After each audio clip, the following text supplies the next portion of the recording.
और निहत्थे पर गोलियां बरसाई जा रही हैं। तो उसके विरोध में हम हमारे नेताजी के आह्वान पर हजारों की संख्या में हम लोग आज राजभवन मार्च करेंगे। आपके क्षेत्र से कितने लोग पहुंच रहे हैं? हमारे यहाँ से 50 गाड़ियां रोहतास से आ रही हैं, रोहतास से 50 से 70 गाड़ियां। और हमारे नेता तेजस्वी जी जुआ हैं, जुआ है, इसलिए नई सोच है उनका। आज वो मुख्यमंत्री रहते तो हर घर में नौकरी देने का वादा किए थे, लेकिन ये लोग अभी तक 8 महीने में कुछ नहीं किए। केवल हत्या, इनकाउंटर, भरत तिवारी हो जहाँ हो, ये लोग यही करा रहे हैं। पुलिस डंडा लेके सुबह से ही खड़ी है, इंतजार कर रही है, अलर्ट है। पुलिस डंडा मारे या जो कुछ मारे, हम लोग, हमारे नेता और हम लोग सारे लोग जो है राजद के सड़कों पर उतरेंगे, चाहे लाठियां बरसाए, चाहे गोली बरसाए, हम लोग राजभवन मार्च करेंगे। नमस्कार, आप लाइव सिटीज देख रहे हैं। आपके साथ मैं हूं वसीम खान। राष्ट्रीय जनता दल का लोक भवन मार्च, और देखिए अब से कुछ ही देर बाद तेजस्वी यादव सड़कों पर उतरेंगे और तेजस्वी यादव के तमाम विधायक, एमएलसी, सांसद, पूर्व विधायक, पूर्व एमएलसी भी सड़कों पर होंगे। कार्यकर्ताओं का महाजुटान लगेगा और देखिए सम्राट सरकार के साथ साथ केंद्र सरकार से सवाल पूछे जाएंगे। इस वक्त हमारे साथ तेजस्वी यादव के बेहद ही करीबी एमएलसी अशोक पांडे जी हैं और देखिए उनके आवास पर तमाम इंतजामात किए जा रहे हैं। तस्वीरें तो आपने वीडियो के शुरुआत में ही देखी, किस तरीके से तमाम व्यवस्थाएं की गई हैं इनके आवास पर। हम सीधा इनसे जुड़ेंगे। अशोक जी, कितने लोगों की व्यवस्था कर रहे हैं? यहाँ 500 लोगों की खाने की व्यवस्था हम कर रहे हैं। 500 लोग जी।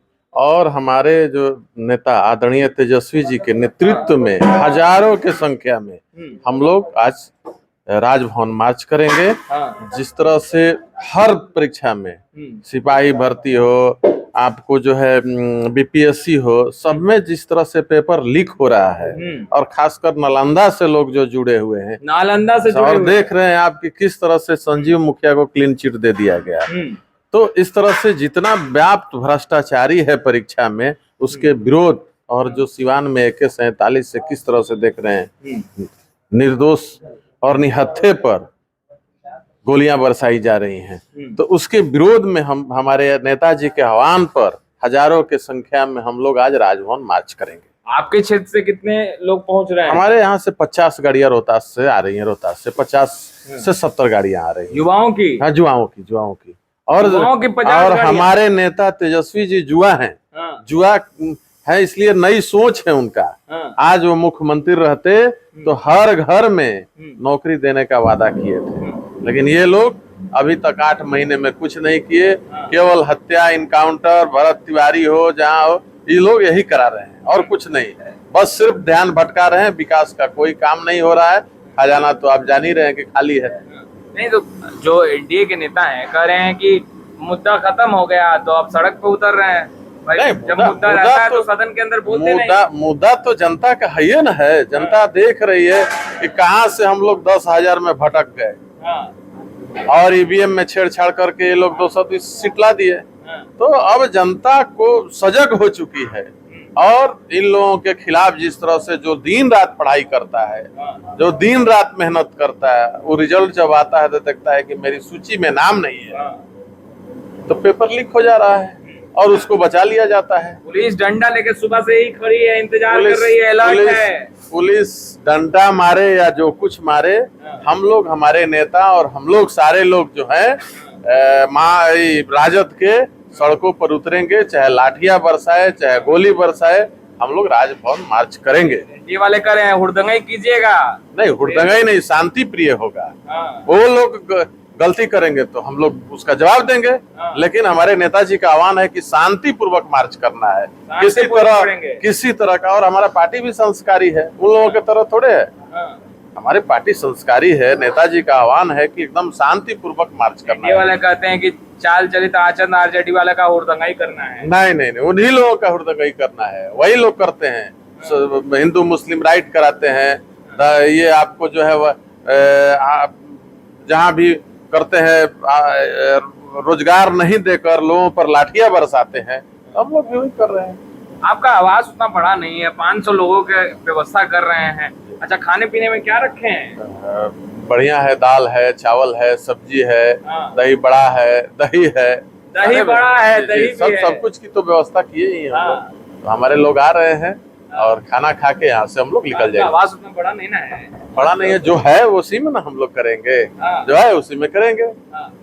तो आपने कहा कि वही 50 गाड़ियां युवाओं की चल चुकी है आपके एमएलसी फ्लैट पहुंचने के लिए, आंदोलन के लिए। पैकेट ढीला हुआ होगा, बहुत खर्चा हुआ होगा एमएलसी जी आपका। चलिए, ईश्वर का कृपा है। युवाओं के लिए हम लोग क्या खर्च कर रहे हैं? कुछ नहीं खर्च कर रहे हैं। हमारे नेताजी का आह्वान है, और हमारे नेताजी जब सड़क पर उतर गए तो पूरा बिहार का जुआ उतर गया। सिर्फ खाने पीने में खर्च कर रहे हैं?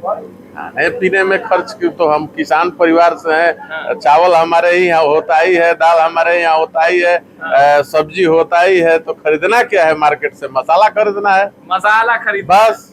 और क्या खरीदना है? अच्छा, तेजस्वी यादव को लेकर कई सवाल जो हैं वो उठ रहे हैं। बीते दिनों जीतन राम मांझी ने ट्वीट किया कि भाई रात का नशा अभी सुबह तक उतरा नहीं, क्योंकि भाई दशरथ मांझी को देनी थी श्रद्धांजलि, तेजस्वी यादव ने जीतन राम मांझी को दे दी। भटक गया होगा, जुबान भटक गया होगा। लेकिन जो मांझी जी कह रहे हैं वो खुद ही शराब पीते होंगे। शराब पीते हैं? पीते होंगे, हमने देखा नहीं है। विवादित बयान दे रहे हैं? नहीं होंगे, तभी ना उनको जो है शराब पर याद आ गई। इस तरह का जो बात करना हमारे नेताजी को, जो 1,90,00,000 वोट लाए हैं, और इस तरह का बयानबाजी करना, ये मांझी जी के लिए। कह रहे हैं कि नशा शराब में होता तो नाचती बोतल, मांझी जी कह रहे हैं। बोलते रहते हैं इसी तरह से। उनका काम है मीडिया में आना। और विकास तो जी जो विभाग के मंत्री हैं, क्या विकास कर रहे हैं अब आपके सामने है 2 साल में। अच्छा, आज उनके जो बेटा है उनके विभाग में आप देख रहे हैं किस तरह से भ्रष्टाचारी है। अब तक क्या किए हैं? जो इंजीनियर हमारे यहाँ का एग्जीक्यूटिव इंजीनियर थे लघु सिंचाई अरविंद चौधरी, ईओ का छापा पड़ा, कितना फ्लैट खरीद लिया, क्या किए? उस पर कोई कार्रवाई नहीं किया, चुप बैठे हुए हैं, क्योंकि वो भी पैसा लिए हैं उनसे। भ्रष्टाचारी में स्वयं जो है बहे हुए हैं, तो क्या करेंगे? कार्रवाई नहीं कर रहे हैं। पूरे बिहार भर से लोगों को बुलाया गया, क्या आरजेडी शक्ति प्रदर्शन भी करना चाहती है सड़कों? नहीं, शक्ति प्रदर्शन नहीं करना चाह रहे। युवाओं की आवाज को लेकर हमारे तेजस्वी जी सड़क पर उतर रहे हैं, और तब तक उतरेंगे जब तक युवाओं को हक नहीं मिल जाता, परीक्षा जो है पारदर्शी नहीं हो जाता, तब तक जी हमारे नेताजी युवाओं के लिए लड़ते रहे। कल गर्दनीबाग गए थे तेजस्वी यादव, आप लोग भी पहुंचे थे अपने नेता के साथ टीआरई 4 अभ्यर्थियों के समर्थन में। तेजस्वी यादव धरना स्थल पर पहुंचे, उन्होंने कहा कि टीआरई की शुरुआत तो हमने ही की थी। और जो छात्र मांग कर रहे हैं, अभी भी गर्दनीबाग में डटे हैं, वो कह रहे हैं कि एक एग्जाम होना चाहिए, पीटी और मेंस नहीं होना चाहिए। तो सही है। जब आप स्टेट पास कर गया, बीएड पास किया, स्टेट पास किया, तो एक एग्जाम से काम चल सकता है। जब स्टेट शिक्षक बनने के लिए जो एलिजिबल हो गया, तो एक परीक्षा ले लेनी चाहिए। 2,70,000 तो हमारे आदरणीय नेता तेजस्वी जी नौकरी दिए, एक भी पेपर लीक नहीं हुआ, और 1 महीना में दिए। तो अब 2 परीक्षा लेने का कोई औचित्य नहीं। सारे विधायकों का खून रिचुअल है ना? है एकदम है, सब ठीक ठाक है, सब नहीं ना हो रहा? ना कहीं नहीं, कोई वो सब ऐसे ही पेपर पे बयानबाजी दे रहे हैं कि टूट रहा है, ये हो रहा है, वैसा कुछ नहीं है। हमारे नेताजी के साथ सभी लोग खड़े हैं, पूरे मुस्तैदी से खड़े हैं, ईमानदारी से खड़े हैं। हाथों में तिरंगा लेकर उतरने का ये निर्णय जो है आपके नेता ने लिया है, लालटेन वाला झंडा तो नहीं लीजिएगा? तिरंगा हमारी शान है देश की, और ये मुद्दा पूरा देश में जिस तरह से आप नीट में देखे, तो ये तिरंगा लेकर हमारे नेताजी उतर रहे हैं कि देखिए हम अपनी तिरंगा को लेकर शान से उतर रहे हैं, और एक संदेश जाएगा। देखिए, इस वक्त हम अशोक पांडे जी के आवास पर हैं, और यहाँ पर खाने का जो व्यवस्था है वो किया जा रहा है। और देखिए, रोहतास से 50 गाड़ियां युवाओं की चल चुकी है, और जहाँ आप देख रहे होंगे तस्वीरों में भी पकवान जो है वो बनाए जा रहे हैं। एमएलसी फ्लैट है, ये है आर ब्लॉक स्थित। बेशक आवास का जो कैंपस है वो छोटा है, मगर एमएलसी साहब कह रहे हैं आवाज छोटा है, दिल नहीं। फिलहाल इस वीडियो में इतना ही। अब तक आपने हमारे चैनल को सब्सक्राइब नहीं किया है, तुरंत सब्सक्राइब कर ले। आपका बहुत बहुत शुक्रिया।